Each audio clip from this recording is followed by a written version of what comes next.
Hi everyone. तो आज हम पढ़ेंगे ट्रांसपोर्टेशन इन ह्यूमन बीइंग। ठीक है, लेकिन आज का जो स्टार्ट ऑफ द मूवमेंट है वो है हार्ट, ह्यूमन हार्ट। आज हम अपने इस पंप को देखेंगे कि ह्यूमन हार्ट कैसे काम करता है। ठीक है, क्या है, पूरे इस डायग्राम को एक्सप्लेन किया जाएगा वन बाय वन, एक एक चीज़ को। ठीक है, तो बने रहिए और चलो तो शुरुआत करते हैं अपने इस टॉपिक के। और टॉपिक का नाम क्या है? ट्रांसपोर्टेशन। लेकिन ट्रांसपोर्टेशन एंड ह्यूमिंग से पहले सबसे पहले देख लेते हैं हम एक्टिविटी 6.4 6.7 सॉरी। ठीक है, तो चलो हम शुरू करते हैं।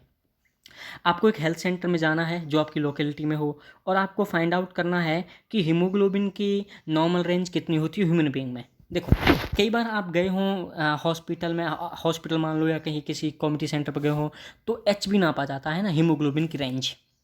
ओके, जिसमें 12 से 16 तक रीडिंग होती है। ठीक है, कि आपके अंदर हीमोग्लोबिन कितना है, ये है नॉर्मल रेंज 12 से 16 तक। ओके, तो आपको जान लेनी है। अगर आप में 12 है, 12 से 16 तक है, तो आप नॉर्मल, आप में हीमोग्लोबिन है, कोई समस्या नहीं है। अगर आप में 10 है, 9 है, तो आपको क्या हो सकता है? आपको एनीमिया हो सकता है ना, रक्तता, खून की कमी, एनीमिया हो सकता है। तो अब हम बात करते हैं दूसरे क्वेश्चन की, और इसमें लिखा हुआ है, और लिखा क्या हुआ है, is it the same for children adults? क्या ये बच्चों में और जो जवान एडल्ट्स होते हैं, क्या उनमें बराबर होता है? नहीं। Is there any difference in haemoglobin levels for man और वुमेन? मैन और वुमेन के हीमोग्लोबिन लेवल में भी अंतर होता है? बिल्कुल होता है। देखो, प्रकृति ने जो वुमेन्स दी हैं, जो माता बहनें हैं, उनको एक नेचुरल साइकिल दी है जिसे हम कहते हैं मैंसुरेशन साइकिल। उसके दौरान कुछ ब्लड लॉस हो जाता है, जिससे कि हम कह सकते हैं कि उनमें हीमोग्लोबिन थोड़ा कम पाया जाता है मेल के कंपेरिजन में, मैन के कंपेरिजन में। ठीक है, अब एक दूसरा क्वेश्चन पूछा है कि आपको वेटनरी क्लिनिक जाना है, पशु चिकित्सालय जाना है, आपकी लोकेलिटी में हो, और वहाँ पे आपको जाना है कि एनिमल में नॉर्मल हीमोग्लोबिन की रेंज कितनी होती है, काऊ में, बफेलो में। ठीक है, फिर बताना क्या ये जो उनके बच्चे होते हैं, काफ्स, बछड़े होते हैं, मेल फीमेल, क्या उनमें सेम कंटेंट होता है? इसमें भी हम कहेंगे नहीं, क्योंकि फीमेल जो एनिमल्स होते हैं उनमें भी मेंस्ट्रुएशन साइकिल है। अब अगला क्वेश्चन, आपको डिफरेंस का कंपेयर करना है, compare the difference in male and female human beings and animal, फिर डिफरेंस बताना है। और how would the difference if any B explain, जो डिफरेंस हो उसको आप बताएंगे। तो देखो, आप सिंपल सी बात करेंगे कि हीमोग्लोबिन की जो रेंज है दोनों में अलग पाएगी, एनिमल्स और ह्यूमन बीइंग में। ठीक है, उनके मेल और फीमेल में भी अलग अलग हमें रेंजेस पाएंगे। तो एक छोटी सी एक्टिविटी है ये, आपको केवल एक परफॉर्मेंस के लिए है। आगे हम, और आपको ये खुद से सोचना है, खुद आप इसको चेक करेंगे और आंसर इसका निकालेंगे, पॉइंट पॉइंट की कितना कितना होना चाहिए। एक सीधा सा फैक्ट आप लोग इसके बारे में देख लेंगे। अब हम बात करते हैं ट्रांसपोर्टेशन इन ह्यूमन बीइंग। ये आज आपका टॉपिक, आज है हार्ट आपका टॉपिक। ओके, तो चलो लाइन टू लाइन देखते हैं। सबसे पहली बात देखो भैया, हमने पिछली बार पढ़ा है कि ब्लड क्या करता है, ट्रांसपोर्ट करता है फूड को, ऑक्सीजन को और वेस्ट मटेरियल के। जो भी आप खाना खाते हैं वो अल्टीमेटली एब्जॉर्ब हो के कहाँ जाता है? ब्लड में जाता है, और ब्लड उसको पूरे शरीर में क्या करता है? ट्रांसपोर्ट करता है। ओके, अब आपने पिछली क्लास में जाना कि ब्लड क्या है, एक फ्लूइड है और ये कनेक्टिव टिश्यू है। ब्लड के अंदर फ्लूइड मीडियम होता है जिसे हम क्या कहते हैं? प्लाज्मा कहते हैं। और प्लाज्मा के अंदर ही क्या होती हैं? सेल्स सस्पेंडेड होती हैं। मान के चलिए आप 10 ml रक्त ले लें और उसको आप देखें, तो आपको जो लिक्विड पार्ट वो है प्लाज्मा। और उस प्लाज्मा में आपको क्या तैरती हुई दिखेंगी? सेल्स, RBC, WBC, प्लेटलेट आपको तैरते सस्पेंडेड नजर आएंगी, तैरती हुई नजर आएंगी। ठीक है, इसके अलावा प्लाज्मा ट्रांसपोर्ट करता है फूड को, कार्बन डाइऑक्साइड को, नाइट्रोजन वेस्ट को इन डिजोल्व फॉर्म। प्लाज्मा की और दूसरी खास बात क्या है? फूड को ट्रांसपोर्ट करेगा, कार्बन डाइऑक्साइड को ट्रांसपोर्ट करेगा, नाइट्रोजन वेस्ट जो यूरिया है वो भी डिजोल्व फॉर्म में इसमें रह सकता है, उसको भी किडनी को भेज देगा। ठीक है, ऑक्सीजन को भी कैरी करेगा। ठीक है, लेकिन ऑक्सीजन को कैरी करने के लिए भगवान ने हमें क्या दिया है? रेड ब्लड सेल दिया है, जो सब्सटेंट कहाँ है? प्लाज्मा के अंदर। Many other substances like salts, calcium है, मैग्नीशियम है, ये भी ट्रांसपोर्ट किए जाते हैं ब्लड के द्वारा। तो अब ब्लड के द्वारा ट्रांसपोर्ट किए जाते हैं, एक जगह से दूसरी जगह भेजे जाते हैं। मान के चलिए यहाँ से पानी यहाँ भेजना हो, ठीक है, तो आपको मोटर लगानी पड़ती है। इसी प्रकार हमारी बॉडी में एक क्या पंपिंग ऑर्गन है जो उस ब्लड को पुश करेगा। ठीक है, अब वो पुश करेगा तो पुश के लिए बहुत सारे ट्यूब होंगे, पानी इन ट्यूब्स के थ्रू, जैसे हम नल लगाते हैं तो पाइप लगाते हैं, इस प्रकार पानी को एक जगह से दूसरी जगह भेजने के लिए। इसे खून को एक सेल से दूसरी सेल तक पहुंचने के लिए क्या है, पाइप्स हैं, ट्यूब्स हैं, ठीक है। एक नेटवर्क है, बहुत बड़ा जाला है हर एक टिश्यू तक पहुंचने के लिए, हर एक ऑर्गन तक पहुंचने के लिए, ठीक है।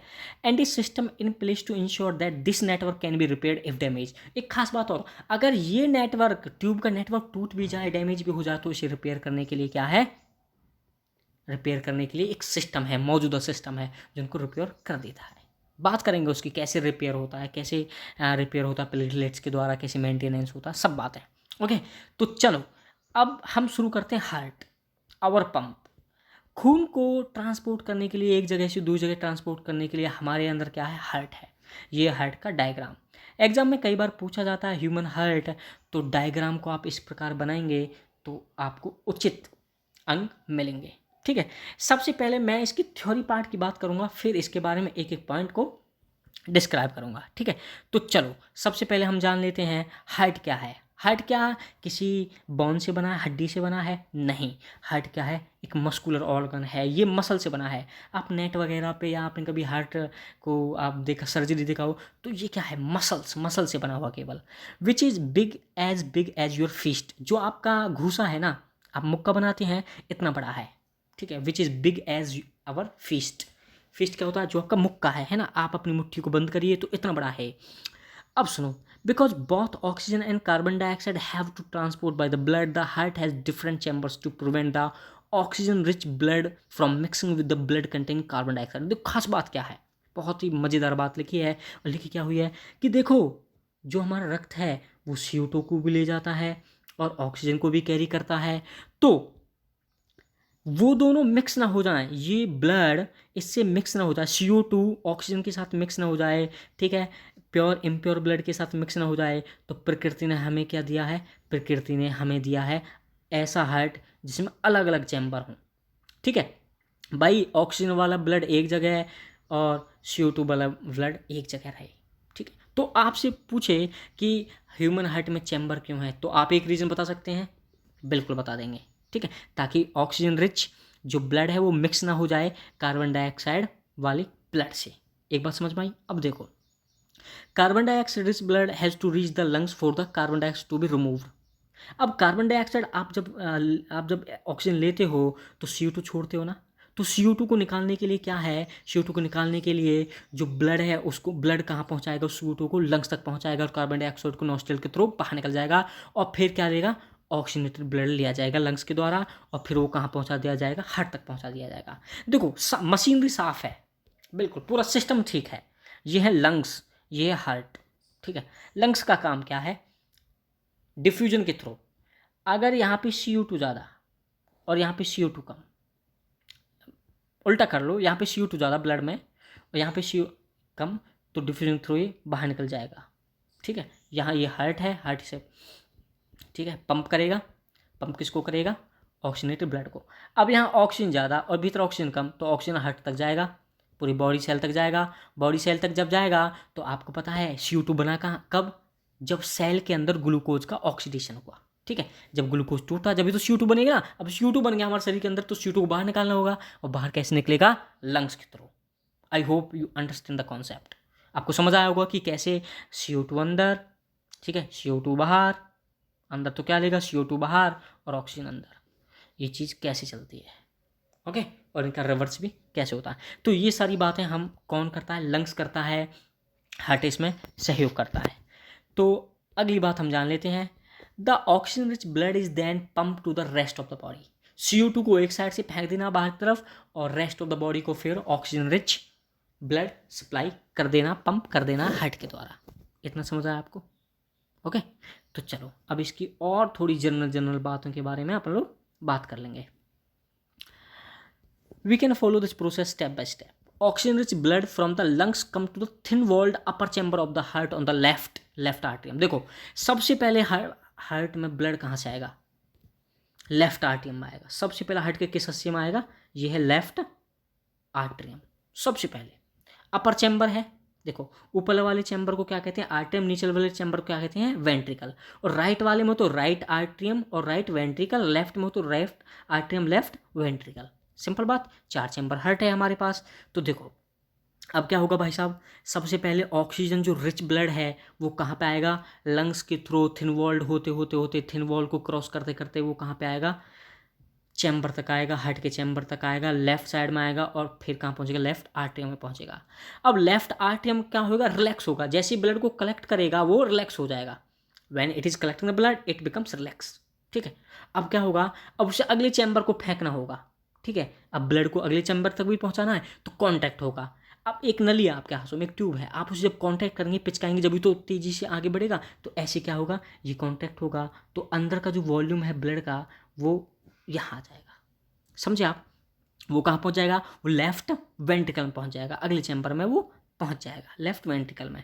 ठीक है, अब सुनो, अब लेफ्ट वेंट्रिकल को एक्सपांड होना पड़ेगा क्योंकि भाई उसको ब्लड लेना, एक्सपांड हो जाएगा, फिर इसको भी सेल तक पहुँचाना है। तो यहाँ पे क्या आर्टरीज हैं, आर्टरीज उस ब्लड को सेल तक पहुँचा देंगी। ठीक है, the blood is pump to the body, body cell तक वो पहुँच जाएगा। एक बात समझ में आई तुमको, ऑक्सीजन के मामले में क्या होगा। अब दूसरी बात सुनो, अब जैसे ही सेल्स के अंदर सेल तक पहुंची ऑक्सीजन, अब सेल को आपने सुबह भोजन खाया, ग्लूकोज खाया, तो जब ग्लूकोज जब टूटता है, ग्लूकोज का जब ऑक्सीडेशन होता है तो CO2 plus water plus energy बनती है। तो ये जो CO2 बनी उस सेल के अंदर, इसको निकलना पड़ेगा अब तो भाई, क्योंकि CO2 तो हमारे लिए अच्छे है नहीं। तो जो CO2 है सेल्स के अंदर बॉडी के पार्ट्स में, तो डीऑक्सीनेटेड ब्लड बन गया वहाँ पे। तो डीऑक्सीनेटेड ब्लड को comes from the body to the upper chamber on the right called right atrium. अब क्या होगा, ये जो डायग्राम दिख रहा है आपको, यहाँ पे सारा मुद्दा ऐसे चल रहा था। ऑक्सीजनेटेड रिच ब्लड आया, ठीक है, सेल तक पहुँचा, सेल तक पहुँचते ही ऑक्सीजन जो ग्लूकोज यहाँ पे होगा, भोजन होगा, उसका ऑक्सीडेशन हुआ, क्या बना, CO2 बना। ठीक है, CO2 को सबसे पहले कहाँ पहुँचना, राइट आर्टरियम में। ठीक है, फिर राइट आर्टरियम के पास जैसे ही भर जाएगा फिर कॉन्टैक्ट होएगा। ठीक है, फिर लेफ्ट वेंट्रिकल में, और फिर ये कहाँ पहुँचेगा, लंग्स में पहुँचेगा, और लंग्स क्या करेगा, इस CO2 को बाहर फेंक देगा। ये कमाल की प्रक्रिया होती है। देखो कितना मज़ा चल रहा है अपने अंदर, कितना काम चल रहा है ना, 72 बार ये बीट कर रहा है। ठीक है, हर मिनटों में 5 लीटर ब्लड को भी फेंक रहा है, सर्कुलेट कर रहा है। इतना बड़ा काम, इतनी बड़ी मशीनरी आपके शरीर के अंदर है जो काम कर रही है, कार्डियक आउटपुट।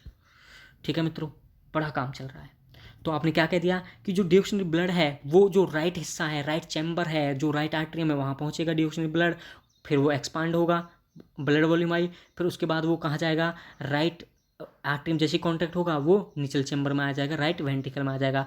राइट वेंट्रिकल फिर डायलेट होगी, अपना वॉल्यूम बढ़ाएगी, फिर उसको ट्रांसफ़र कर देगी कहाँ पे, आगे चल चल के वो पल्मोनरी आर्टरी में भेज देगी, और पल्मोनरी आर्टरी उसे कहाँ पहुँच देगा, लंग्स तक पहुँचेगा। ठीक है, लंग्स उसे ऑक्सीजनेट कर देगा, CO2 को बाहर फेंक देगा, ऑक्सीजन को कैरी कर लेगा। ये प्रक्रिया चल रही है, ये है blood circulation inside the human body. ऐसे चल रहा है काम पूरा का पूरा। ठीक है, अब देखो, since ventricles have to pump blood into various organs they have thicker muscular wall than the artery. अब क्वेश्चन आता है CBSE में कि देखो वेंट्रिकल के जो वॉल होती है वो थिक क्यों होती है। अरे भैया वेंट्रिकल ही तो फेंक रहा है उसको आगे, पंप कर रहा है ब्लड को वेरियस ऑर्गन्स तक। भाई ये वेंट्रिकल था नीचे, ये वेंट्रिकल था, दिख रहा तुम्हें, ये वॉल थिक दिख रही है। कारण क्या है इसका, क्योंकि मित्रों पूरा प्रेशर इन पे आ रहा है। ठीक है, इनको आगे फेंकना ब्लड को, इसलिए थिक मस्कुलर वॉल बनी होती हैं। आर्टरी देख लो तुम, आर्टरी क्या पतली हैं, ठीक है, पतली वॉल की हैं, पतली हैं, लेकिन ये थिकर हैं। तो उसका कारण क्या है, केवल क्योंकि ब्लड को आगे की तरफ आपको पुश करना है, तेज़ी से जर्क ना हो जाए। ठीक है, तो प्रॉपर वे में वो नीचे आ जाए ब्लड पूरा का पूरा, इसलिए उनकी वॉल क्या है, थिकर मस्कुलर वॉल है देन द आर्टरिया। अब सुनो, वॉल भी लगे होते हैं भैया, भाई ब्लड उल्टा सीधा ना, यहाँ पे क्या है, एक वॉल होता है जिसको हम क्या कहते हैं, ब्लड वहाँ पे उल्टा ना जा पाए। यहाँ पे क्या है, डाइकस्पिड वॉल है। ठीक है, ट्राइकस्पिड वॉल है, आपने सुना होगा। ठीक है, मिट्रल वॉल सुना होगा, मिट्रल वॉल है यहाँ पे, ट्राइकस्पिड, यहाँ पे डाइकस्पिड वॉल है। तो ये जो वॉल हैं ये ब्लड के बैक फ्लो को रोकते हैं। बड़े कमाल का इंतजाम किया प्रकृति ने आपके लिए। तो since ventricles have to pump the blood into various organs, ठीक है, so they are thicker muscular walls than the आर्टिया। अब आगे जो वॉल है वो इंश्योर करती हैं blood goes not flow, blood does not flow backward, वो पीछे ना जा पाए व्हेन द आर्टिया और वेंट्रिकल कॉन्टैक्ट, जब ये आर्टिया और वेंट्रिकल कॉन्टैक्ट हों, ये वेंट्रिकल, ये आर्टिक कॉन्ट्रैक्ट हो तो ब्लड पीछे ना पाए, तो उनके लिए क्या है, वॉल्व्स होते हैं हमारी बॉडी में, वॉल्व होते हैं, ध्यान रखना। ओके, तो चलो इतनी बात हमने जान लिया कैसे हार्ट काम करता है। अब हम आगे की बात जानेंगे, और आगे की बात बड़ी ही अच्छी है, बहुत ही अच्छी बात है। तो चलिए इस बात को जान लेते हैं, और वो है oxygen enter in blood, oxygen enter the blood in the lungs.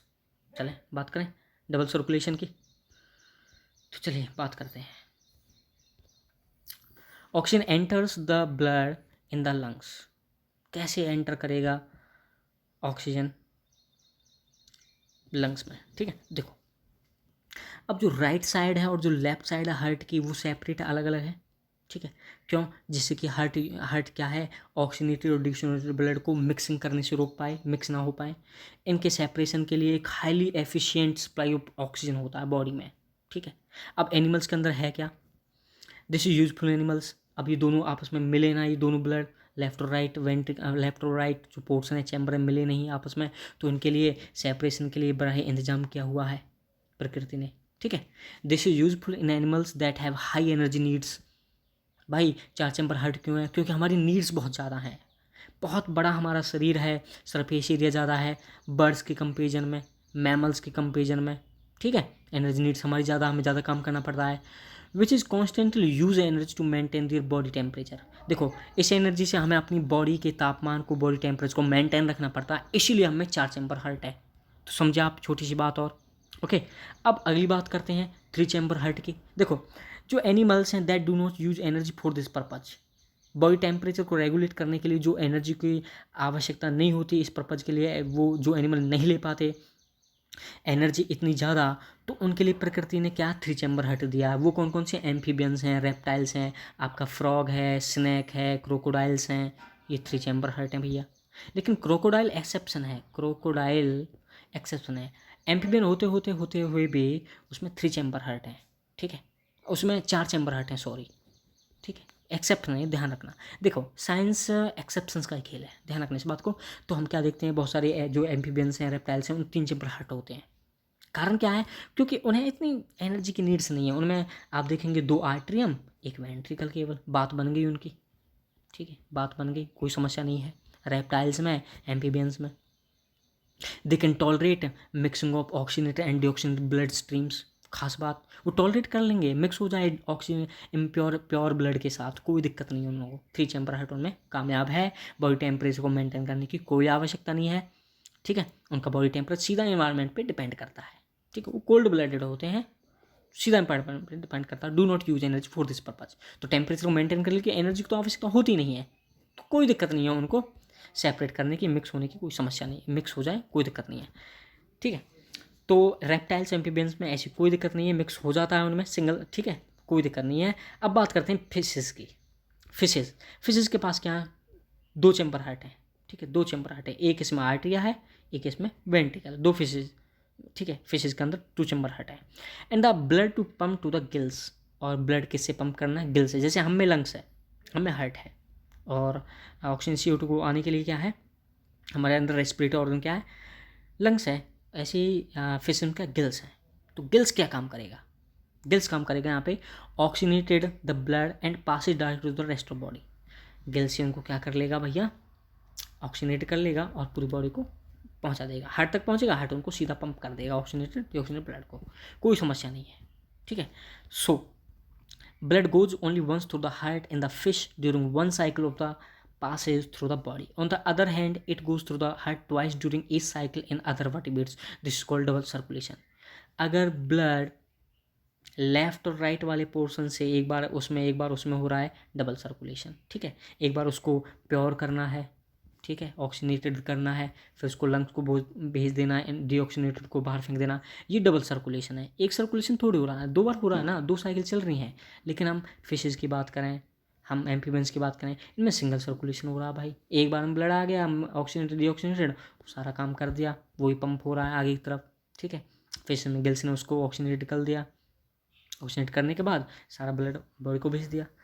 Okay, तो ये है पूरा का पूरा कंसेप्ट, किस प्रकार से ऑक्सीजन भेजा जाता है ब्लड के अंदर, ठीक है, लंग्स तक कैसे पहुंचता है। डायग्राम देख लो, डायग्राम इंपॉर्टेंट है, देखो भैया डायग्राम को ढंग से देखना, ये है लंग की कैपिलरीज, ठीक है। अब देखो आर्टरी और वेन्स होती हैं हमारी बॉडी में। पल्मो, पल्मो शब्द वहाँ आता है जहाँ लंग्स के बारे में बात हो। जब कभी भी लंग्स से ब्लड आए इस वाले पोर्शन में, लेफ्ट पोर्शन में, तो जो उस ब्लड को लेके आता है, ऑक्सीजनेटेड ब्लड को जो लेके आता है, उसको हम कहते हैं पल्मोनरी वेन। लेकिन खाली वेन का काम क्या है, जो डीऑक्सीजनेटेड ब्लड ले जाए, जो CO2 वाला ब्लड ले जाए। लेकिन यहाँ पे क्या अपवाद है, ये वेन ही तो है लेकिन पल्मोनरी वेन है, ठीक है, क्योंकि लंग से आ रही है, लंग से आ रही है हार्ट तक आई, तो पल्मोनरी वेन क्या कैरी करती है, ऑक्सीजनेटेड ब्लड, ठीक है। आ गया ऑक्सीजनेटेड ब्लड, फिर एरोटा के होते होते होते बॉडी ऑर्गन्स तक पहुँचता है, ठीक है। बॉडी ऑर्गन्स तक पहुँच गया। बॉडी ऑर्गन्स क्या कैपिलरीज हैं लंग्स के अलावा, तो यहाँ पे डीऑक्सीजनेटेड हुआ, यहाँ पे क्या हुआ, ऑक्सीजनेटेड होने के बाद ब्लड कैसा होगा, डीऑक्सीजनेटेड हो जाएगा, ठीक है, CO2 बन जाएगा। फिर वेना कैवा, एक होता है वेना कैवा। वेना कैवा के हमारी बॉडी की सबसे बड़ी वेन्स होती हैं, जो कहाँ पहुँचाती हैं उसको, राइट चैम्बर में पहुँचाती है, राइट चैम्बर्स में पहुँचाती है, ठीक है, आर्टरियम में और वेंट्रिकल में।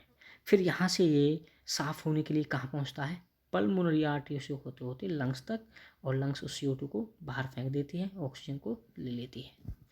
तो ये चल रहा है डबल सर्कुलेशन, ठीक है, ओके। तो इतना आपने जान लिया। बात कर लेते हैं इसके थोड़े से डायग्राम के। लेफ्ट वेंट्रिकल दिख रहा है, लेफ्ट आर्टरियम दिख रहा है, तो पल्मोनरी वेन क्या लाई, ब्लड लाई, कहाँ से, लंग्स से, ठीक है। जैसे यहाँ ब्लड लाई तो ब्लड को अब ऑर्गन्स तक पहुँचना, तो एरोटा उसे ऑर्गन्स तक पहुँचा देगा। समझ में आया तुमको, ठीक है। ऑर्गन्स से कहाँ जाएगा वो, राइट वेंट्रिकल में आएगा, ठीक, कहाँ से, वेना कैवा से, इन वेन से राइट वेंट्रिकल, ठीक है। राइट वेंट्रिकल से राइट आर्टरियम, आर्टरियम से राइट वेंट्रिकल, राइट वेंट्रिकल से सीधा वो राइट आर्टरियम से आगे चल के वो कहाँ जाएगा, वो पल्मोनरी आर्टरी में जाएगा, ये रही पल्मोनरी आर्टरी, ठीक है। ये पल्मोनरी आर्टरी कहाँ पहुँचाएंगे, लंग्स तक पहुँचा देंगे, CO2 को बाहर फेंक देंगे, ठीक है। अब दो शब्द और सुन लेना, इन्फीरियर वेना कैवा और सुपीरियर वेना कैवा।